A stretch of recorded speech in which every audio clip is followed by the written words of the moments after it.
Muhyiddin dan pentadbiran PN, perbelanjaan RM35.4 juta untuk membina Dewan Orang Ramai di Paguh semasa darurat. Pejabat Perdana Menteri telah menjelaskan butiran surat arahan pembinaan Dewan bernilai RM35.4 juta di kawasan Dun Paguh Tan Sri Muhyiddin Yassin.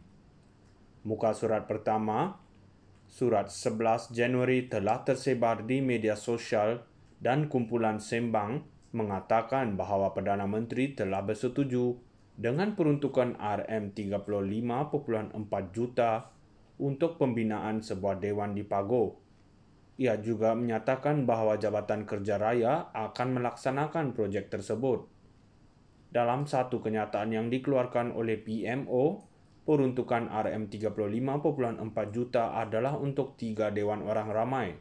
Dewan Gersik di Tangka RM13 juta, Balai Raya Bukit Pasir di Muar RM16.66 juta dan Pusat Komuniti Bukit Kepong di Muar RM5.77 juta.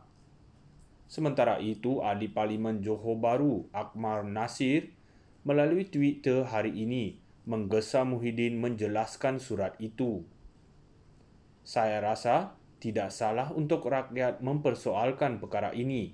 Apakah justifikasi untuk melaksanakan projek Dewan bernilai lebih RM35 juta ketika negara berdepan pandemik COVID-19? Kenapa di Paguh? Adakah terdapat kepentingan politik atau peribadi? Bukankah lebih baik kita mengutamakan peruntukan untuk meningkatkan kemampuan petugas barisan hadapan atau mengurangkan beban rakyat semasa Perintah Kawalan Pergerakan dan Darurat? Beliau turut mempersoalkan sama ada surat itu benar-benar dikeluarkan pada hari yang sama Perdana Menteri mengumumkan pengisytiharan darurat itu. Adakah ini bermaksud semasa darurat Kerajaan Perikatan Nasional boleh bertindak sesuka hati membelanjakan wang rakyat apabila Parlimen digantung? Muhyiddin dan pentadbiran PN, perbelanjaan RM35.4 juta untuk membina Dewan Orang Ramai di Paguh semasa darurat. Pejabat Perdana Menteri telah menjelaskan butiran surat arahan pembinaan Dewan bernilai RM35.4 juta di kawasan Dun Paguh Tan Sri Muhyiddin Yassin. Muka surat pertama, surat 11 Januari telah tersebar di media sosial dan kumpulan sembang mengatakan bahawa Perdana Menteri telah bersetuju dengan peruntukan RM35.4 juta untuk pembinaan sebuah dewan di Paguh. Ia juga menyatakan bahawa Jabatan Kerja Raya akan melaksanakan projek tersebut. Dalam satu kenyataan yang dikeluarkan oleh PMO, peruntukan RM35.4 juta adalah untuk 3 Dewan Orang Ramai.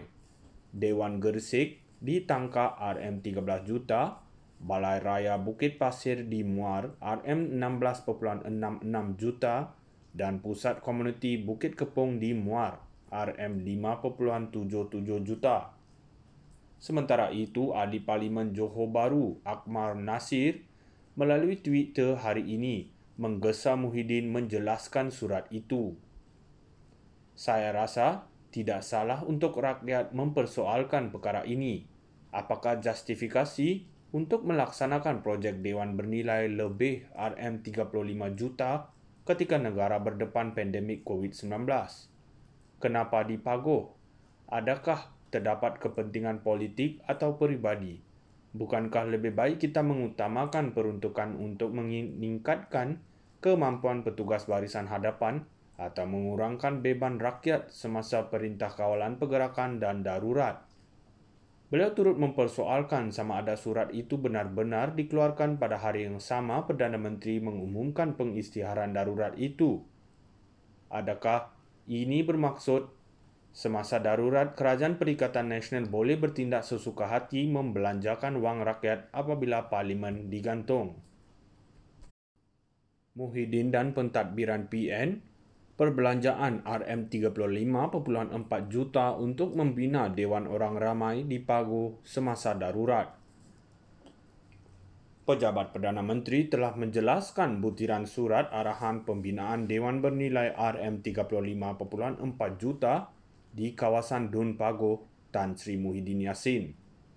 Muka surat pertama, surat 11 Januari telah tersebar di media sosial dan kumpulan sembang mengatakan bahawa Perdana Menteri telah bersetuju dengan peruntukan RM35.4 juta untuk pembinaan sebuah dewan di Pagoh. Ia juga menyatakan bahawa Jabatan Kerja Raya akan melaksanakan projek tersebut. Dalam satu kenyataan yang dikeluarkan oleh PMO, peruntukan RM35.4 juta adalah untuk 3 dewan orang ramai. Dewan Gersik di Tangka RM13 juta, Balai Raya Bukit Pasir di Muar RM16.66 juta dan Pusat Komuniti Bukit Kepong di Muar RM5.77 juta. Sementara itu, Ahli Parlimen